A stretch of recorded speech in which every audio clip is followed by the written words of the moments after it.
Hello, and a very warm welcome to the News in Flash column presented to you by LawSeco. I am Anupam Bhaduri here, and now let's proceed into the News in Flash for 18th December 2021. First off, we have DMK government declares Tamil Thai Vastu the state song. The Tamil Nadu government on Friday declared the Tamil Thai Vastu, penned by Manonmaniyam Sundaranar, the state song of Tamil Nadu. Everyone except the differently abled should rise when the song is sung at educational institutions, government offices, and public functions.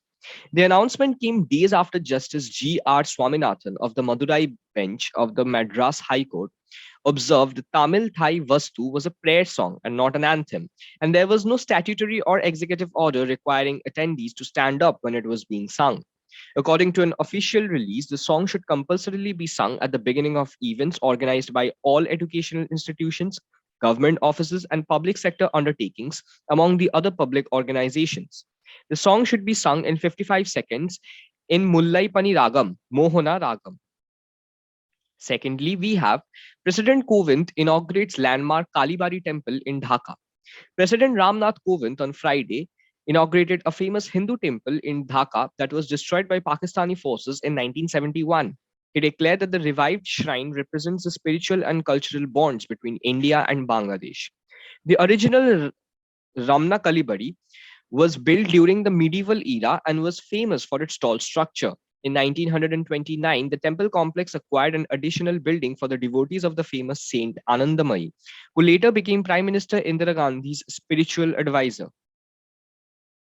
Thirdly, we have India to host Central Asia Dialogue.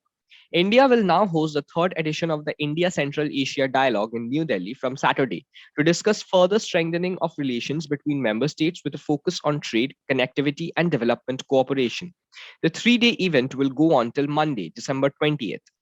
External Affairs Minister EAM S. Jaishankar will host the dialogue that will be attended by foreign ministers of 5 countries: Turkmenistan, Kazakhstan, Tajikistan, Kyrgyzstan, and Uzbekistan.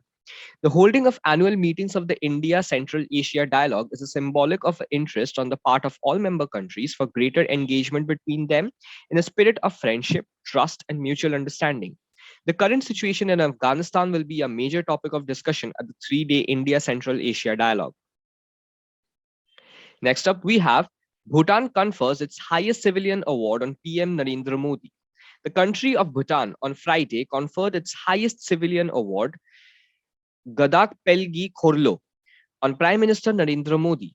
Jigme Kesar Namgyel Wangchuk, the head of state of the country, pronounced Modi's name for the much coveted civilian decoration and highlighted the unconditional friendship and support that India, under Prime Minister Narendra Modi's leadership, had extended to Bhutan over the years and particularly during the coronavirus disease.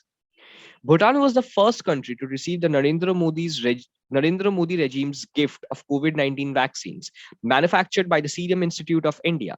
Earlier this year, in January, the country received the first consignment of 1.5 lakh doses of the Covishield vaccine from India as a gift. So, this was all for the news in Flash today. We hope you liked the session. For getting notified about further sessions, click the subscribe button followed by the bell icon. Thank you.